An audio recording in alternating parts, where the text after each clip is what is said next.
Hi, and welcome back to our YouTube channel at Maono Africa. That is our YouTube channel. And I'm glad because we are doing another segment, another episode, talking about mental health. First of all, what do you know about mental health? Like right now, how is your mental health? How do you cope with your mental health? So my name is Melody Wanjiro. Welcome. And before we continue, we have this habit of us liking and following our socials. That is Maono Africa Center for Transformation on our YouTube channel.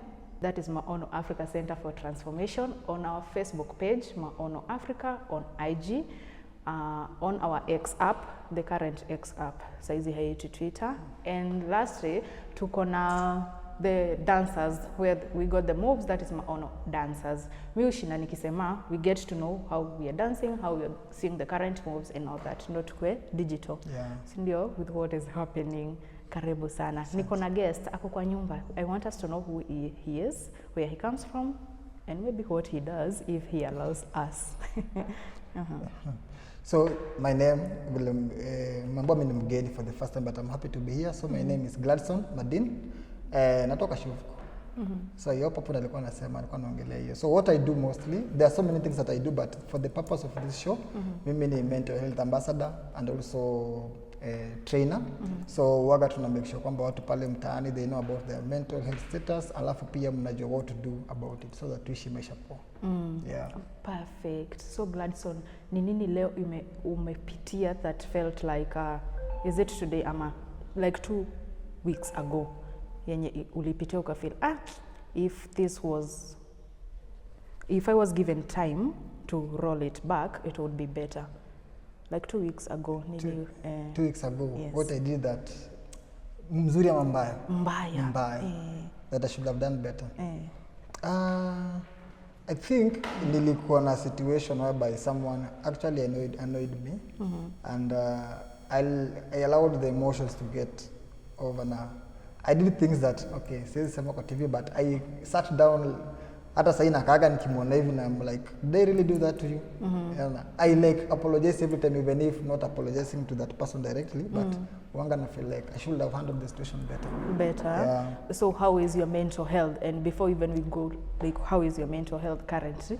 Mental health, naelewa it's the state of well-being. Sindio? So how is the state of well-being yangu? Like you, yeah. So, okay, first before nikuje, my mental status was not so well because the gari nilikuwa nakuja nayo was already getting me late, so I was like, the rest went mbio bana. So nilikuwa under certain pressure.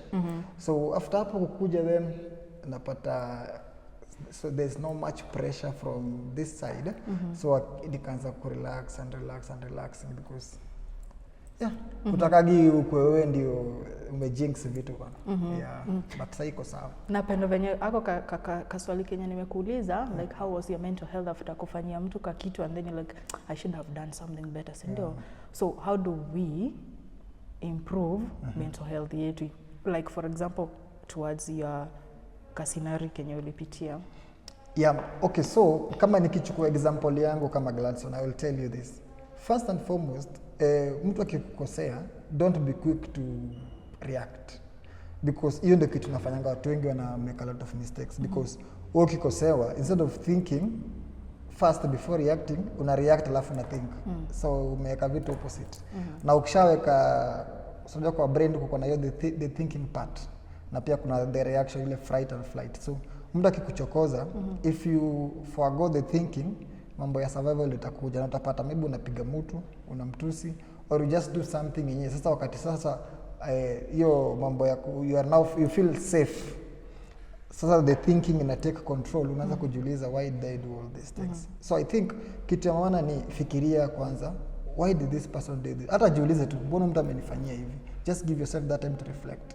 Na mbona amenifanyia? Kwani nimemfanyia nini ndio akanifanya hivi? So when you are asking those questions, unapata like you give your hata mwili yako inaanza ile temperature liko nayo ina reduce chini kidogo. So from there you'll decide what should I do now after nimejua maybe kwa nini amenifanyia hivyo, or maybe ana reason, but so what should I do about it?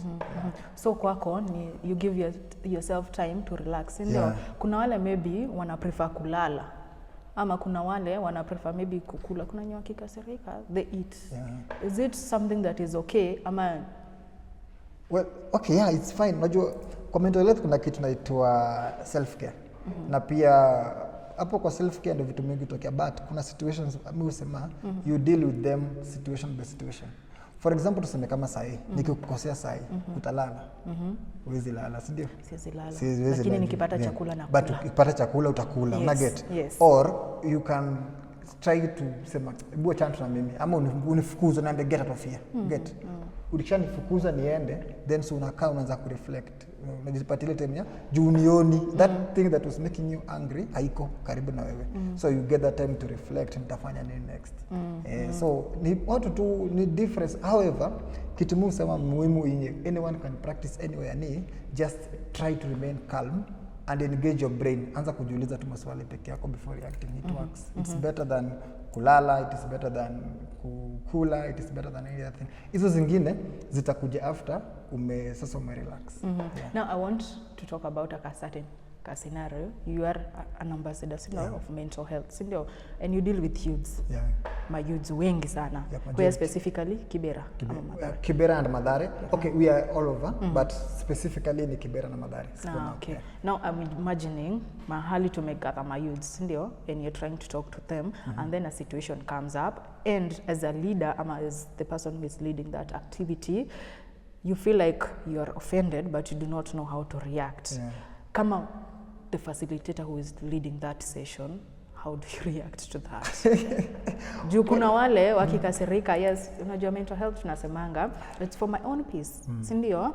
Peace of mind. So anytime maybe tuna hold those sessions and maybe talking to the youths, uko like, wengine prefer like, no, I can't handle this, they just walk out. So, as a leader, wanasemanga, try not to show your emotions. Sindio? You just try to look like you're in control, because as much as we are trainers and ambassadors, the key word is we are humans.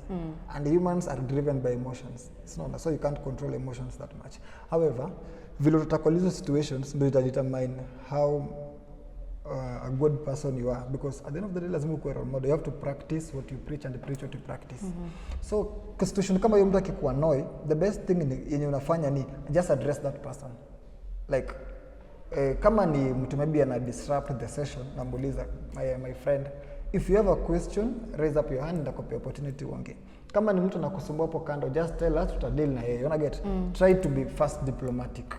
Then if inakuwa too much, na sasa pale unachukua the reactive measures ya kwamba na kama huyu mtu ameanza ku affect the whole thing, sasa inaenda na kuwa picked just vile nilikuwa nawaambia. Mnamchukua mnamweka kando. So from that center ya huko, you can now talk to them from there. Like if you don't feel like being part of this, just leave. Ama kama utatulia, rudi back. So hizo ndio vitu waga tunajaribu, because pia utaki kuanger yourself or look bad, at the same time utaki pia kuharibu mental status ya mtu mwingine, given that it's a situation whereby lazima mental status yake ikuwe sawa, yangu pia ikuwe sawa. So you try to be diplomatic first, but ikikuwa too much where you see now there's danger, automatically pale kunanga compromise. So what's your daily routine? Daily routine nikiamka asubuhi, though some things I'm trying to change. Uaga naamuka, kitu kwanza nawasha TV. Then after nimewasha TV kisha waka, then I go to my socials, niangalie, niende Twitter nisalimie watu kidogo, niangalie kwa mail yangu kama kuna kitu. Then the most time that I wasted kwa WhatsApp, which something ninajaribu nimeweka kama ni year resolution kwamba sitakuwa naangalia WhatsApp until ifike saa 4. Yes, because I go there, you find so many interesting things, then unajipata you kind of waste a lot of time kwa hiyo nini. Then after nimeangalia nimeona there's nothing new, kama kwa zile nilikuwa nazo jana hakuna kitu mpya imejiongeza ama assignment or anything, then I go to the shower naoga na get nguo zangu nilishindanga kuchagua usiku. Napendanga hiyo adrenaline ya asubuhi, so nikishaoga then I would try to look ndavaa nini hapa, kama hiyo, then I take breakfast and leave for work. Niende nione what next. Nice one. So that question ilikuwa ina lead to how do you maintain your mental health? Well, especially hapo kwa kutafuta ngondo unatafuta asubuhi. Most of us maybe have that issue ya what am I going to wear? Unaacha nyumba maybe iko upside down. Not that I'm talking about myself. Maybe I'm talking about someone mwenye nimewai witness, not me. Mark my words. Tell us. So, okay. Easy pressure ni za mtu anajipea mwenyewe, si ndio? Like kama mimi, those are things that I can avoid. For example, kama kutafuta nguo. Nothing stops me from doing that at night. Unaona? Then also kuangalia socials. Hakuna kitu nanizuia niangalie tu hivi nikiona kama kuna nothing important nitoke. Get. So for us to start our days and maybe command our days vizuri, it's just important for us to be organized.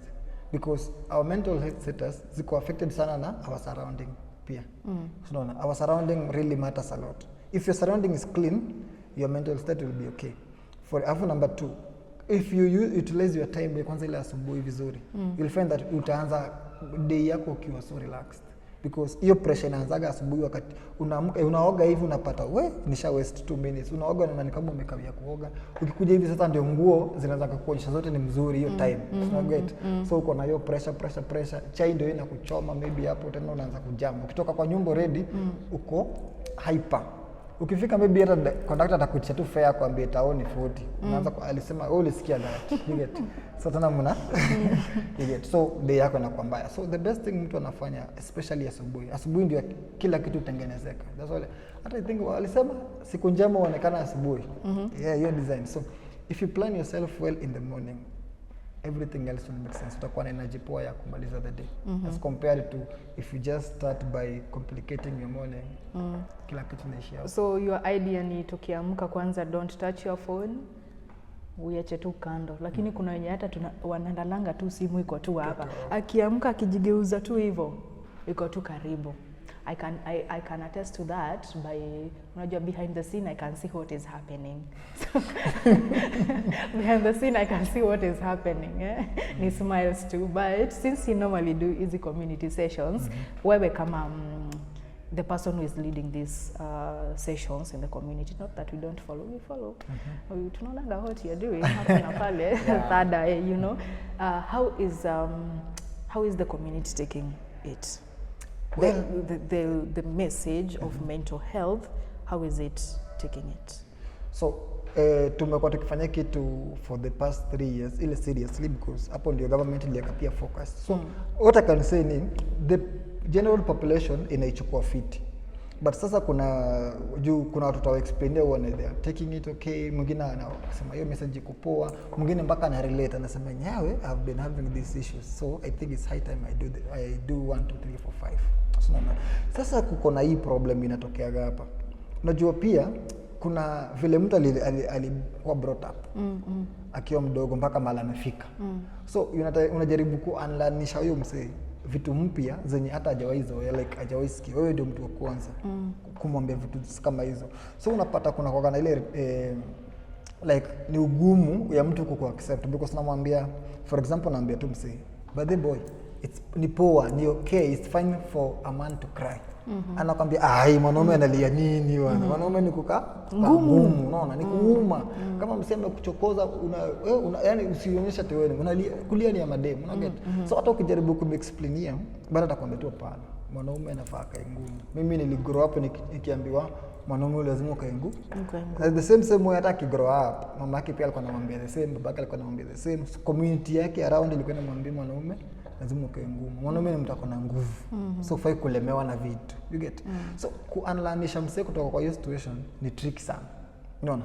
Kwa mademu ni easier because wanawake wanasema wako na ile soft spot. Una get? So ni mtu tu ukimwambia cheki, it's fine to kuongea shida zako nini, dem atakuwa like, it's fine because it's the emotional aspect yake akigrow up amezoea kuna story na seeking help, talking to people, so it's fine. So nasema kwa madem acceptance ya kwao iko better than men, but men ni ile tu hiyo issue ya upbringing and environment yao ndio ina affect sana. So we need more sessions for the men. For the men. Hata furthermore, before I forget, mimi ndio kitu huwa naambia watu, especially nikienda kwa sessions za young mothers. Huyo mtoi usingoja akue mkubwa ndio aanze kumfundisha hizi vitu. Mfundisha akiwa kadogo. Mwambie tu dadi ni poa useek help. Kama kitu nakusumbua niambie. Ukienda shule ugongwe kuja niambie. Ukienda shule mwalimu akusumbue kuja niambie. Una get? So akigrow up atajua madhara kwa ananiambia nisikae tu ngumu, pia ni bonge. Unaget? So huyu mtoto akikuja pale vitu zingine zikianza kumsumbua pale juu, atakuwa anakumbuka tu nikiwa mdogo nilikuwa kama niko na issue nasema. So the same hata sasa bado tu ni so inakuwa ni part of his growth. Yeah. Picking from what you have said, wazazi wanakoseanga since the kid is small. So juu hamfunzi how to speak and all that. Alafu sasa akigrow mnapata ile community imeleka ile mindset ya you're not supposed to talk. Ukiongea people will judge you, people will laugh at you, people will watakuuliza as in wewe kama mwanaume what is wrong. Whereas it should be the other way around, sindio? So wewe kama Gladson, sindio? In terms of mental health, how would you rate yourself? Okay, kitambo pia mimi ningesema kiasi niliko kwa hiyo group ya mbona mwanaume alie. But after nimefunzwa, nimejua a lot, alafu pia experience a lot. Unajua pia experience the best teacher. Ukiona vitu mtu how the impact of speaking up na vitu kama hizo unaona tiko poa. So mimi naweza muzipeaga 8.5. 8.5 because kuna vitu bado mentally I can actually do better to boost myself. So that is you. How can you rate the youths that you normally socialize with? Okay, nitawapatia ratings tofauti because of the aspects nimeongelea hapo mwanzoni. For the ladies, bado in terms of dealing with the issues, wengi wao unapata wako 7.5. Wengine 8. But majority ni 7.5. They are handling better. Wale wako young mothers, they now know what to do. Mtoto akilia yeye ali, anajua how to go about it, ashazoea, unaona, amekuwa empowered. The same na men, kuna aspects fulani bado wakupua. Unapata mtu by the way, mtu akifeel kitu na mlemea unapata maji amekudm. Kitu it was not possible. Unapata by the way niko hivi unaweza do aje, you get. So people sahi wako willing to seek help, wako willing to talk to people. Although ndio hiyo mambo issue ya trust bado iko, but majorly wanajaribu. So madem ni 7.5 to 8, men ndawapatia 7. Now I want us to come to the community before we go to the last stage. The community, how would you rate now that the community perceives or takes the message that you pass to them? Okay, community kwanza ndio problem iko kubwa, but nitawa understand because unajua target audience yetu mingi inakuwa ni town hall session meetings na most people bado hawajafikiwa na gospel huko mtaani. Hata that's why unapata shof kwa baadhi juzi imeanza hii segment ya unafundisha kijana alafu wewe kijana unamtuma kwa community na get. So but kuna wale unasikia wanaipick because kuna a lot of information yenye inatoka juu sasa ikiteremka chini. Mtu anakuambia bado nimetoka mental health session sama trainings. Umeambiwa nini huko una explain. So community imeanza kuwa receptive of the information. Wana understand sahi vile vitu ziko. So they can actually speak it out.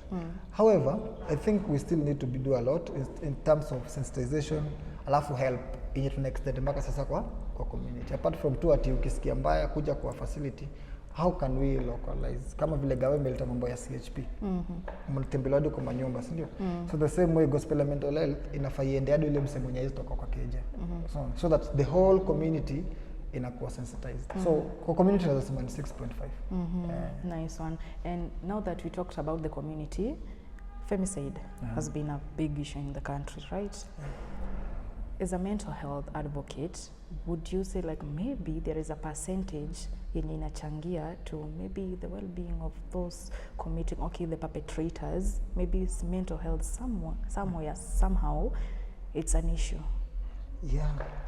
Okay, hii najua nikiongelea in a general way. Nikiongelea hivi itakuwa a bit controversial, but also it's something that it's actually there. Unaona hawa watu wengi wanakuwa serial killers. There is always something yenye happen kwao wakiwa wadogo. And that thing ndio imewagroisha up. Sasa they are taking that anger to them. But the problem is wanna take the anger to the wrong people. Maybe huyu mtu akigrow up, akifika miaka 13 ama 14, wengine hata 15, wengine hata 10, someone alimolest or experience a very bad thing. So since alikosa mtu kumhelp, akajisaidia yeye mwenyewe, ndio unapata mse kama huyu anasema mimi hakuna mtu yeyote either ni anaweza amua either madema ama boy or both. Asema mimi hakuna mwanaume ama mwanamke atapita miaka 10 kama haja experience mimi nili experience. na get.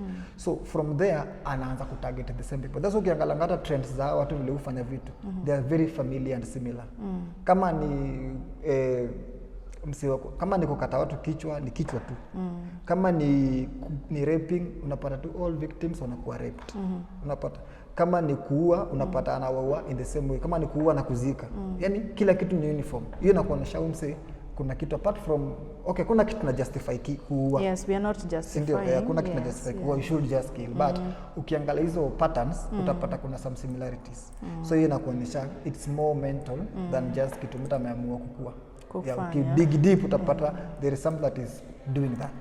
So we go back to the point of the current parents. When you wako na watoto wadogo, it's high time they check how they are raising their kids and bring them more closer so that years to come is where whatever we are passing through as a country, we are still passing through it. Yeah, exactly. Yeah, ni muhimu kwa sababu unajua hata mtoto wako akitoka shule kuna hizi very basic questions ma parents wanga wanaruka.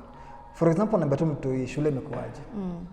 Nini imekufurahisha, nini imekukasirisha kwa shule? Mtu yeye kueleze hizo vitu. Na get wachi ku part of your lifestyle. Kuna mwingine unapata tu mtoto akiingia na ambao wewe topa uniform uende pale uende ucheze. Au weka uniform pale ufanye homework. Una get yani usharuka ipatia mam siku imekuaje dadi? Siku imekuaje teacher alisema nini? Una get mnavyo conversation. From there utapata kama kwa mtu alimpiga hapo ndo anakuambia, by the way leo teacher ametuchapa. Then as a parent kuchapa sio issue. Dig deeper, kwa nini aliwachapa? Then you get explain.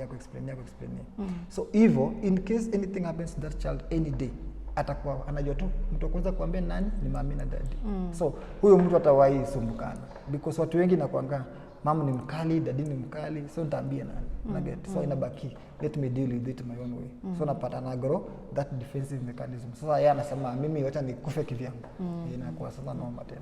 Nice one. We can keep talking because it's very educative. But I would give you 30 seconds for you to talk to the youth who is watching. I'm someone who have been following this conversation till the end. Wambie my youths something on mental health. So, vile tu tulikuwa tumeanza tukasema mental health is a state of well-being where a person unaweza kucope na stress za kila siku. So, hii inamaanisha nini? Stress iko. Na hiyo stress inaweza kuwa mzuri ama ni mbaya. Na zingine zinatusukumanga tuko watu wenye tuko. For example, ukiwa na stress ya rent, utafikiria how to solve that by going to work.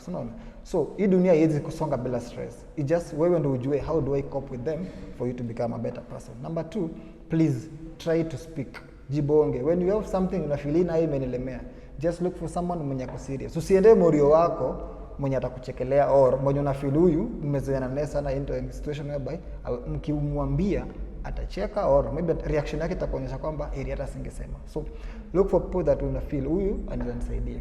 Ya mwisho, you are nyinyi ndio the first line of defense. So ukijipenda vizuri, hakuna kitu kibaya unataka kikufanyikie because mtu anajipenda, anajichunga na anajilinda vizuri na make sure kwamba kila kitu iko karibu yake na kando yake ni kitu iko fit. So please take care of your mental health status. Na kama uko na issue, reach to anyone. Hata Maono, ukifika kwa Maono, trust me, umefika kwa help. So engage them on their socials, upate help vile inafaa. Asante. Thank you. And now we come to the end of this episode today on mental health. We'll be having several kama hizi, and I'm glad because we already started a certain session talking about the mental health issues and all that. We get to understand ourselves and what is disturbing us as young youths. So thank you for being with us and listening to us. We value you as our audience. We appreciate a lot for viewing our episodes, liking and sharing. I've been your host, Melody Wanjiro. Till next time, kwaheri.